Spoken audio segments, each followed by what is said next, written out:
તો સુરતમાં સાડીઓમાં એમ્બ્રોઇડરીનું જોબ વર્કના નામે થઈ છેતરપિંડી. ₹3.6 કરોડની છેતરપિંડી આચરી. આરોપીઓ થયા ફરાર. સાડીઓમાં એમ્બ્રોઇડરીનું જોબ વર્ક કરાવ્યા બાદ ફરાર. પેમેન્ટ ન ચૂકવી અને દુકાન બંધ કરી. આરોપી નાસી છૂટ્યો. 34 વેપારીઓ સાથે કુલ ₹3.6 કરોડની છેતરપિંડી કરી. ભોગ બનનાર વેપારીઓએ પોલીસ ફરિયાદ નોંધાવી.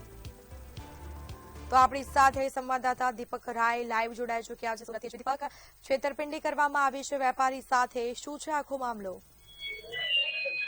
બિલકુલ, સુરત અને પુના પોલીસ સ્ટેશન વિસ્તારમાં આવેલા જે સીતારામ સોસાયટી છે એમાં જે ફેબ્રિકેશન નામે કંપની ચલાવતો માણસ જે હતો અને ખાસ કરીને જે મહિલાઓને ઘરે જોબ વર્ક કરતી સાડી પર લેસપટ્ટી લગાવવા માટે મોકલતો હતો અને જે મહિલાઓને 3 મહિને પેમેન્ટ આપવાની લાલચ આપીને નવેમ્બર 2024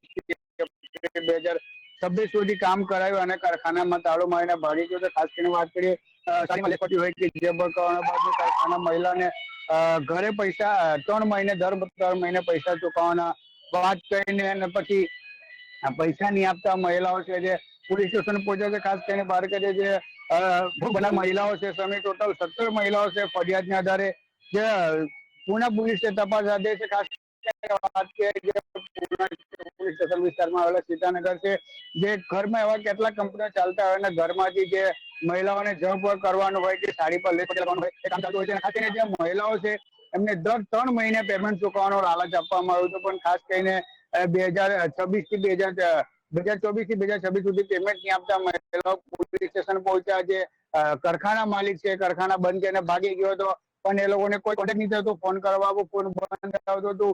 તે લઈને મહિલાઓ બધા સાથે મળીને પુના પોલીસ સ્ટેશન પહોંચ્યા અને પોલીસ કે મહિલાઓને આધારને હિસાબે તપાસ કરી રહી છે. ખાસ કરીને જે કારખાના માલિક છે હાલ તો ફરાર છે, પણ એની પાછળ પોલીસ ટીમ બનાવીને અલગ અલગ તરીકે છે એને ટ્રેસ કરવાનું કામ ચાલુ છે. જી બિલકુલ, જાણકારી આપવા બદલ આપનો આભાર.